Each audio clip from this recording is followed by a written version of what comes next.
আসসালামু আলাইকুম। আমরা মুসলমান বলি কিন্তু নামাজ ছেড়ে দিই, এটা কি ঈমান? হারামকে হালাল বানিয়ে জীবনটা চালাচ্ছি, আল্লাহ কি দেখেন না?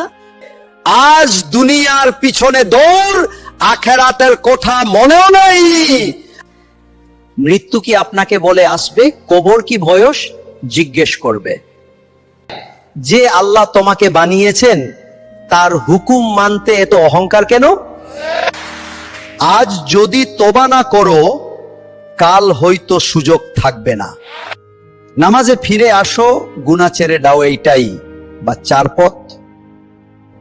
সফল সে নয় যে বেশি কামায়, সফল সে ব্যক্তি যে আল্লাহকে রাজি করতে পারে। দুনিয়া তোমার না, তুমি দুনিয়ার, এটা ভুলে গেলে কেন? মোবাইলে ঘন্টা ঘন্টা টাইম, কিন্তু নামাজের জন্য 2 মিনিট টাইম নেই। লোক কি বলবে এটা বলবে, এটা ভাবছো, আল্লাহ কি বলবেন ভাবছো না। গুনাহ করতে লজ্জা নেই, কিন্তু তওবা করতে লজ্জা লাগে। আই কথাটা শুনতে খারাপ লাগে, আই তাই বাস্তব। আসসালামু আলাইকুম।